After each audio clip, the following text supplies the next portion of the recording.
ಗುರುಜಿ, ಕೊನೆಯ ವಿಭಾಗ ಸಂಸ್ಕಾರಗಳ ವಿಭಾಗದಲ್ಲಿ ಏನ್ ತಿಳಿಸ್ಕೊಡ್ತಿದ್ದೀರಾ? ಭಕ್ತಿಯ ಕುರಿತಾಗಿ ಸಾಕಷ್ಟು ಮಾತನ್ನ ಹೇಳಿದ್ರಿ.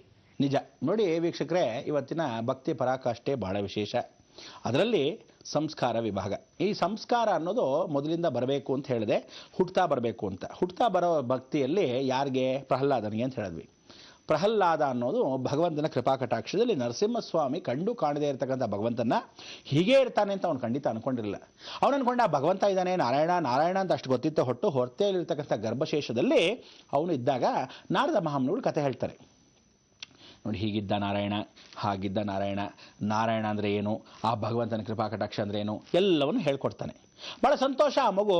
ಹ್ಞೂ ಅಂತ ಇರುತ್ತೆ. ಆಗ ಅಟ್ಲೀಸ್ಟು ಆ ಗುಡ್ತಾ ಇದ್ದಾಗ ಇವನ ಕಥೆನ ಮುಂದುವರಿಸ್ಬೋದು. ಆದರೆ ಅಭಿಮನ್ಯುಗಾಗಿದ್ದ ಗತಿ ಏನು ಅಂದರೆ, ಕೃಷ್ಣ ಹೇಳ್ತಾನೆ, ಸುಭದ್ರಾಗೆ ಕಥೆನ ಹೇಳ್ತಾ ಇರ್ತಾನೆ. ಏನು ಕತೆ ಹೇಳ್ದ ಅಂದರೆ, ನೋಡು, ಅವಳು ಕೇಳ್ತಾಳೆ, ಅಲ್ಲ ಕೃಷ್ಣ, ನಿಜವಾಗ್ಲೂ ಪ್ರತಿಯೊಬ್ಬರು ಚಕ್ರವ್ಯೂಹ ಅಂತಾರೆ ದ್ರೋಣಾಚಾರ್ಯರಲ್ಲ, ಅದು ಹೇಗಿರುತ್ತೆ ಕೃಷ್ಣ ಅಂತ. ಅವನು ಮುಂದಾಲೋಚನೆ ಮಾಡಿಕೊಂಡು ಹೇಳೋಕ್ಕೆ ಪ್ರಯತ್ನಪೂರ್ವಕವಾಗಿ ಮಾಡ್ತಾ ಇರ್ತಾನೆ. ಹೇಳ್ತಾ ಬರ್ತಾನೆ. ಸುಭದ್ರ ನಿದ್ದೆ ಮಾಡಿಬಿಟ್ಲು, ಮಲ್ಕೊಂಡ್ಬಿಟ್ಟಿದ್ದಾಳೆ. ಹ್ಞೂ ಅಂತ ಇದೆ. ಮಲ್ಕೊಂಡಿದ್ದ ಮೇಲೂ ಅಂತ ಇದ್ದಾಗ ಕೃಷ್ಣ ಪರಮಾತ್ಮ ಸ್ವಲ್ಪ ನೋಡ್ತಾನೆ. ಭಗವಂತ ಅಲ್ವಾ, ಹೀಗೆ ನೋಡ್ತಾನೆ ಹೊಟ್ಟೆನ ಗರ್ಭದಲ್ಲಿ. ನಾವು ಇವತ್ತಿನ ದಿವಸ ಏನು ಸ್ಕ್ಯಾನಿಂಗ್ ಅಂತೀವಿ, ಆ ಕಾಲದಲ್ಲಿ ಅವನು ಸ್ಕ್ಯಾನಿಂಗ್ ನೋಡ್ದ ಹೊಟ್ಟೆ ಗರ್ಭದಲ್ಲಿ. ನೀವೆಲ್ಲ ಫ್ಲ್ಯಾಶ್ ಬ್ಯಾಕ್ ಹೋಗಬೇಕು, ಎಷ್ಟು ಚೆನ್ನಾಗಿರುತ್ತೆ ಅಂದರೆ ಗರ್ಭಶೇಷವನ್ನು ನೋಡ್ತಾನಂತೆ. ಯಾರಿದು? ಅಭಿಮನ್ಯು ಅಂತ ಹೊಟ್ಟೆ ಹುಟ್ಟುತ್ತಾನೆ. ಜಗತ್ ಸೃಷ್ಟಿಯ ಮೂಲವನ್ನು ಇವನಿಗೆ ನಾನು ಹೇಳ್ಕೊಡ್ತಾ ಬಂದರೆ ಇವನು ಹೂಗೊಡ್ತಾ ಇದ್ದಾನೆ, ಕಲ್ತುಬಿಟ್ಟ. ಅಭಿಮನ್ಯು ಎಂಥ ಪರಾಕ್ರಮಶಾಲಿ ಅಂದರೆ, ಇಡೀ ಜಗತ್ತಲ್ಲಿ ಅವನು ಮಹಾಭಾರತವನ್ನೇ ಒಂದು ಸರಿ ಬಿಸಾಕ್ಬಿಟ್ಟು ಮನೆಗೆ ಬಂದ್ಬಿಡ್ಬೋದಾಯ್ತು, ಯಾವುದೋ ಮುಗ್ದೋಗ್ತಿತ್ತು ಮಹಾಭಾರತ ಕತೆ. ಕೃಷ್ಣ ಇಡೀ ಜಗತ್ತಲ್ಲಿ ನಾನು ದೇವರು ಅನ್ನೋದು ಕೂಡ ಜನ ಮರ್ತು ಹೋಗ್ತಾರೆ, ಜಗತ್ತಿಗೆ ಏನು ಅನ್ನೋ ತೋರಿಸೋದು ಮರ್ತು ಹೋಗ್ತಾರೆ. ಸರಿ, ಹಾಗಾದರೆ ಹೊರಟು ಬಿಡ್ತೀನಿ ಅಂಥೇಳಿ ಹೊರಟು ಬಿಡ್ತಾನೆ. ಮಾಮ ಹೇಳು ಹೇಳು ಅಂತಿರುತ್ತೆ ಮಗು. ಒಳಗಡೆಯಿಂದ ಸುಭದ್ರಾಗೆ ಹೇಳು ಅನ್ನೋ ಸಮಯಕ್ಕೆ ಆ ಮಗು ಒಳಗಡೆ ಮಾತಾಡ್ತಾ ಇದೆ ಅಂದರೆ, ನಾನು ಅದನ್ನೇ ಹೇಳೋದು, ಕಲಿಯುಗದಲ್ಲಿ ಮಕ್ಕಳು ಹುಟ್ಟುತ್ತಾ ಮಾತಾಡ್ತಾರೆ. ಇದನ್ನು ಅಭಿಮನ್ಯು ಶಾಪ ಅಂತ ಹೇಳ್ತೀವಿ. ಅವನು ಸಾಯೋ ಸಮಯಕ್ಕೆ ಹೇಳ್ತಾನಂತೆ, ನಾನು ಆವತ್ತಿನ ದಿವಸ ನಾನು ಕೇಳಿದೆ, ಕೃಷ್ಣನಿಗೆ ಕೇಳ್ಕೊಂಡೆ, ನನ್ನ ಗರ್ಭದಲ್ಲಿದ್ದಾಗಲೇ ಅರ್ಧ ಕಲಿತೆ ನಾನು ಇದನ್ನ. ಸಾಯಿಸ್ಬಿಟ್ರಂತೆ, ಎಲ್ಲ ಹೊಡೆದು ಕೊಚ್ಚಿ ಗಿಚ್ಚಿ ಸಾಯ್ತಾಗ ಇನ್ನೂ ಜೀವ ಒಳಗಿತ್ತಂತೆ ಅಭಿಮನ್ಯುಗೆ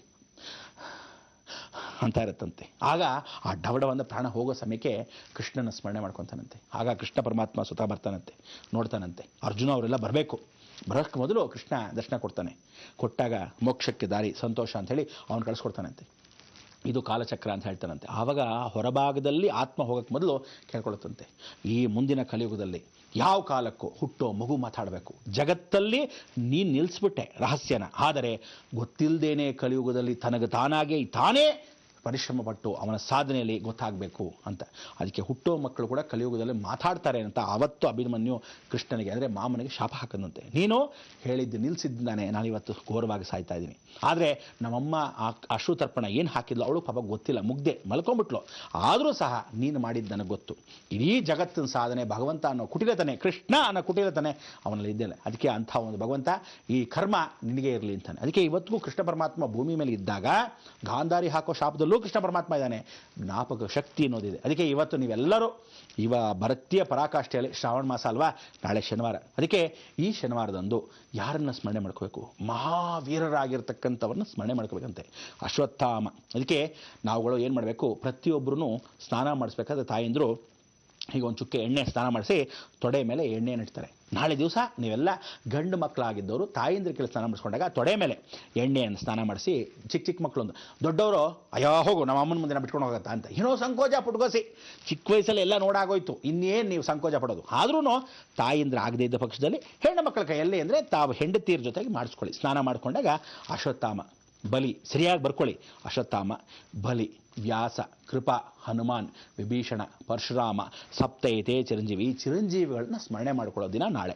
ಅದಕ್ಕೆ ಇವತ್ತೇ ನೀವೆಲ್ಲ ಏನು ಮಾಡಬೇಕು, ಎಣ್ಣೆಯನ್ನು ಯಾವ ಕಾಲಕ್ಕೂ ತಾಯಂದ್ರ ಕೈಯಲ್ಲಿ ಮುಟ್ಸ್ಕೊಂಬಿಡಿ. ನೀವು ಅಕಸ್ಮಾತ್ ಸ್ನಾನ ಮಾಡಿಸ್ಕೊಳ್ಳೋಕ್ಕಾಗದೇ ಇದ್ದರೆ ಪರವಾಗಿಲ್ಲ, ನೀವು ಆ ಎಣ್ಣೆಯನ್ನು ಹರಳೆಣ್ಣೆ ಅಂತ ಇಟ್ಕೊಳ್ಳಿ. ಆ ಹರಳೆಣ್ಣೆಯಲ್ಲಿ ತಾಯಂದ್ರ ಕೈಯಲ್ಲಿ ಅದನ್ನು ಪೂಜೆ ಮಾಡಿಸ್ಕೊಳ್ಳಿ. ಲಕ್ಷಣವಾಗಿ ಸಾಯಂಕಾಲ ಪೂಜೆ ಮಾಡಿಸ್ಕೊಂಡು ಭದ್ರವಾಗಿ ಎತ್ಕೊಳ್ಳಿ. ನಾಳೆ ಸ್ನಾನ ಮಾಡುವಾಗ ಎಣ್ಣೆ ಚೆನ್ನಾಗಿ ಹಚ್ಕೊಳ್ಳಿ. 2 ಅವರ್ ನೆನೆಬೇಕು. ಬೆಳಗ್ಗೆ ಬೇಗ ಕೆಲಸಕ್ಕೆ ಹೋಗ್ಬೇಕಾ, ಬೇಗ ಎದ್ದು ಸ್ನಾನ ಮಾಡ್ಕೊಳ್ಳಿ, ಬಿಸಿ ಸ್ನಾನ ಮಾಡ್ಕೊಳ್ಳಿ. ಆದರೆ ಅಶ್ವತ್ಥಾಮ ಬಲಿ ವ್ಯಾಸ ಕೃಪಾ ಹನುಮಾನ್ ವಿಭೀಷಣ ಪರಶುರಾಮ ಸಪ್ತೈತೆ ಚಿರಂಜೀವಿ ಸ್ನಾನವನ್ನ ಗಂಡು ಮಕ್ಕಳಾದವರು ಮಾಡಿ. ಆಗೇನಾಗುತ್ತೆ, ವಜ್ರಾಯುಧ ಕವಚವನ್ನ ಹೇಗೆ ತಾಯಿಯಿಂದ ಆಗಿರ್ತಕ್ಕಂಥವಳು ಗಾಂಧಾರಿ ಕಣ್ಣನ್ನು ತೆಗೆದು ನೋಡಿರ್ತಾಳೋ ಈ ದೃಷ್ಟಿ ದೋಷಗಳು ಹೋಗುತ್ತೆ. ಯಾರಿಗೆ? ಕುಜ ದೋಷಗಳು ಹೋಗುತ್ತೆ. ನಿಮ್ಮಲ್ಲಿ ಕುಜ ದೋಷ ಅಂತಿದೆಯಲ್ಲ ಅದೆಲ್ಲ ಪರಿವರ್ತನೆ. ಕೃಷ್ಣ ಯಾರೋ?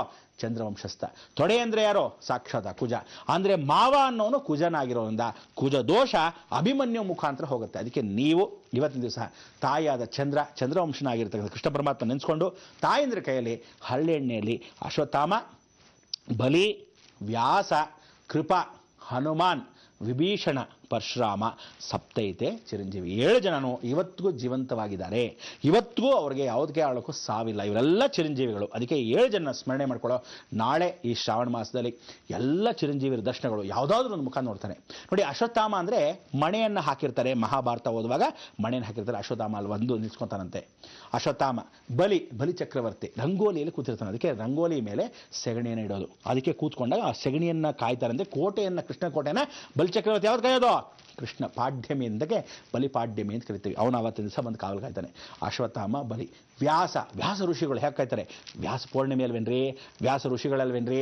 ಅದಕ್ಕೆ ಚಾತುರ್ಮಾಸ ಗುರುಗಳ ಹತ್ರ ಹೋಗಬೇಕು ನಮಸ್ಕಾರ ಅಂತ ಹೇಳಿ ವ್ಯಾಸ ಪೂಜೆಗಳನ್ನ ಅವ್ರು ಮಾಡಿರ್ತಾರಲ್ಲ ಆ ವ್ಯಾಸ ಮಹಾರಾಜರುಗಳ ಫೋಟೋಗಳು ಅಲ್ಲಿರುತ್ತೆ. ನಮಸ್ಕಾರ ಮಾಡ್ಕೊಂಬರ್ಬೇಕು. ಇದು 3ನೇ ದೇಹಕ್ಕೆ. ಅಶ್ವತ್ಥಾಮ ಬಲಿ ವ್ಯಾಸ ಕೃಪಾಚಾರ್ಯರು ಅಂದರೆ ಏನು ಅಂದರೆ ಯಾರು ನಿಮಗೆ ವಿದ್ಯೆಯನ್ನು ಹೇಳ್ಕೊಟ್ಟಿದ್ದಾರೋ ಅವರೇ ಕೃಪಾಚಾರ್ಯರು. ಜ್ಞಾಪಕ ಇಟ್ಕೋಬೇಕು. ಆ ಕೃಪಾಚಾರ್ಯರು ಅಂದರೆ ಅಕಸ್ಮಾತ್ ಕಂಪ್ಯೂಟರ್ ಹೇಳ್ಕೊಟ್ಟಿರ್ತಾನೆ ಅನ್ಕೊಳ್ಳಿ, ಅವನು ನಿಮಗೆ ಕೃಪಾಚಾರ್ಯರು. ಅವನ ಹತ್ರ ಹೋಗಿ ಒಂದು ಹಣ್ಣು ಕೊಟ್ಟು ಚೆನ್ನಾಗಿದೆಯಪ್ಪ ಹಲೋ ಬಾಯ್ ಅಂತ. ದೊಡ್ಡವರಾದರೆ ಒಂದು ನಮಸ್ಕಾರ ಹಾಕ್ಕೊಡು. ವಿದ್ಯೆ ಡ್ಯಾನ್ಸ್ ಹೇಳ್ಕೊಟ್ಲಿ ಯಾರ್ಕೊಳ್ಳಿ. ನೀವು ಜೀವನದಲ್ಲಿ ಯಶಸ್ಸು ಕೀರ್ತಿನ ಯಾವ ವಿದ್ಯೆಯಲ್ಲಿ ಕಲ್ತಿದ್ದೀರಿ, ಯಾವುದ್ರ ಸುಮ್ಮನೆ ಕಲ್ತ್ಬಿಟ್ಟು ಡ್ಯಾನ್ಸ್ನ ನೀವು ಡ್ಯಾನ್ಸ್ ಮುಂದುವರಿಸ್ತಾ ಇದ್ರೆ ಪ್ರಯೋಜನ ಇಲ್ಲ. ಅರ್ಥ ಆಯ್ತಾ? ಅದು ವೇಸ್ಟ್ ಆಗ್ಬಿಡ್ತು. ಅವ್ರ ಗುರು ಅಲ್ಲ. ನಿನ್ನ ಜೀವನ ಏನು ನಡೀತಾ ಇದೆ ಆ ಜೀವನಕ್ಕೆ ಆ ಕೆಲಸವನ್ನು ಯಾರು ಹೇಳ್ಕೊಟ್ಟ ಅದು ವಿಶೇಷ. ಅದಕ್ಕೆ ಆ ಕೃಪಾಚಾರ್ಯ ಅಶ್ವತ್ಥಾಮ ಬಲಿ ವ್ಯಾಸ ಕೃಪಾ ಹನುಮಾನ್. ಆಂಜನೇಯ ದೇವಸ್ಥಾನಕ್ಕೆ ನಾಳೆ ದಿವಸ ಹೋಗಲೇಬೇಕು. ಆಂಜನೇಯ ಇದ್ದೇ ಇರ್ತಾನೆ, ಎಲ್ಲೆಲ್ಲೂ ಇರ್ತಾನೆ. ಅದಕ್ಕೆ ಒಂದು ಕೋತಿಗೆ ಒಂದು ಬಾಳೆಹಣ್ಣು ತಿನ್ನಿಸಿ. ಸೊ ಎಲ್ಲರ ದರ್ಶನವೂ ಆಗ್ತಾ ಬಂತು. ಅಶ್ವತ್ಥಾಮ ಬಲಿ ವ್ಯಾಸ ಕೃಪಾ ಹನುಮಾನ್ ಪರಶುರಾಮ ವಿಭೀಷಣ. ಅದಕ್ಕೆ ವಿಭೀಷಣ ಪರಶುರಾಮನ್ ಹೇಗೆ? ವಿಭೀಷಣ ಯಾರು? ಬುದ್ಧಿವಂತ. ಆ ಬುದ್ಧಿವಂತ ಇನ್ಯಾರೂ ಅಲ್ಲ, ಸಾಕ್ಷಾತ್ ಗರುಡ. ಅದಕ್ಕೆ ಇಡೀ ಜಗತ್ತಲ್ಲಿ ಗರುಡ ಬಹಳ ಬುದ್ಧಿವಂತ. ಹಾವು ನೋಡಿದ್ರೂ ಸಾಯಿಸ್ತಾನೆ. ಹಾವನ್ನು ರಕ್ಷಣೆ ಕೂಡ ಅವನೇ ಅಮೃತ ಕಳಶವನ್ನು ಮಾಡ್ತಾನೆ. ಅದಕ್ಕೆ ಗರುಡ ಅಷ್ಟು ಬುದ್ಧಿಶಾಲಿ ಇಡೀ ಜಗತ್ತಲ್ಲಿ ಯಾರೂ ಇಲ್ಲ ಅಂತ ಹೇಳ್ತೀವಿ. ಗರುಡನ್ನು ನಾಳೆ ನಮಸ್ಕಾರ ಮಾಡ್ಕೋಬೇಕು. ಅದು ಬಹಳ ವಿಶೇಷವಾಗಿರ್ತಕ್ಕಂಥದ್ದು. ನಾಳೆ ನಮಸ್ಕಾರ ಮಾಡ್ಕೊಳ್ಳಿ.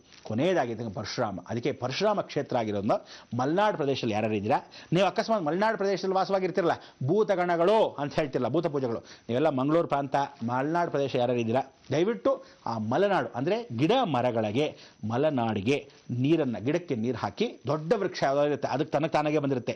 ಆಲ್ದ ಮರ ಆಗಲಿ ಬೇವಿನ ಮರ ಆಗಲಿ ಅರಳಿ ಮರ ಆಗಲಿ ಯಾವುದೋ ಅದಕ್ಕೊಂದು ನೀರು ಹಾಕಿ ಅಲ್ಲಿ ಸ್ಮರಣೆ ಮಾಡ್ಕೊಳ್ಳಿ. ಪರಶುರಾಮ ಬಂದಿರ್ತಾನೆ ಅಂತೆ. ಅದಕ್ಕೋಸ್ಕರ ಪರಶುರಾಮನಿಗೆ ಸ್ಮರಣೆ ಮಾಡ್ಕೊಳ್ಳಿ. ಸಪ್ತೈತೆ ಚಿರಂಜೀವಿ 7 ಜನನ ಆ ಒಂದು ಭಾವನೆಯಲ್ಲಿ ಭಕ್ತಿಯ ಪರಾಕಾಷ್ಠೆಯಲ್ಲಿ ನಾಳೆ ನೋಡ್ಕೊಳ್ಳೋಕ್ಕೆ ಇವತ್ತು ತಾಯಿ ಹತ್ರ ಹರಳೆ ಎಣ್ಣೆ ಜಗತ್ತಲ್ಲಿ ಸ್ಮರಣೆ ಮಾಡಿಕೊಂಡು 7 ಜನನ ಮಂತ್ರಿಸ್ಕೊಂಡು ನಾಳೆ ನೀವು ಸ್ನಾನ ಮಾಡಿ ಆಮೇಲೆ ವ್ಯವಸ್ಥಿತವಾಗಿ ರಕ್ಷಣೆ ತಗೊಳ್ಳಿ. ಇದೆಲ್ಲ ಇವತ್ತಿನ ಸಂಸ್ಕಾರ. ಈ ಒಂದು ಸಂಸ್ಕಾರ ನಮ್ಮ ಭಾವನೆಯಲ್ಲಿ ಬಂದಿರತಕ್ಕಂಥ ಅಭಿಮನ್ಯುವನ್ನು ಸ್ಮರಣೆ ಮಾಡ್ಕೋಬೇಕು. ನಾವುಗಳು ಆ ಲಾಕ್ಷಾಗ್ರಹದಲ್ಲಿ ಹೇಗೆ ತಪ್ಪಿಸ್ಕೊಂಡ್ರು ಪಾಂಡವರು, ಅದೇ ಥರ ಅಭಿಮನ್ಯು ತಪ್ಪಿಸ್ಕೊಳ್ಳೋಕೆ ಆಗಲಿಲ್ಲ, ಅವಕಾಶವಿರಲಿಲ್ಲ ಚಕ್ರವ್ಯೂಹದಲ್ಲಿ. ಅದಕ್ಕೆ ಈ ಕಾಲಚಕ್ರದಲ್ಲಿ ಅಟ್ಲೀಸ್ಟ್ ಕಾಲಜ್ಞಾನದಲ್ಲಿ ಇಡೀ ಜಗತ್ತಲ್ಲಿ ಇಂಥ ಒಂದು ಮಹಾಕಾಲ ಕಲಿಕಾಲ. ಅದಕ್ಕೆ ಇಂಥ ಕಲಿಕಾಲದಲ್ಲಿ ತಪ್ಪಿಸ್ಕೊಳ್ಳೋಕ್ಕೆ ಒಂದೇ ಮಾರ್ಗ ನಿಮಗೆ ಭಕ್ತಿಯ ಮಾರ್ಗ. ಅದಕ್ಕೆ ದೇವಾನುಗ್ರಹ ಭಕ್ತಿ ಬೈರೆ ಅಂಥ ಒಂದು ಮಾರ್ಗವನ್ನು ಸನ್ಮಾರ್ಗವನ್ನು ಹುಡುಕಿ ಅಂತ ಹೇಳ್ತಾ ನೀವು ಏನು ಹೇಳಬೇಕು?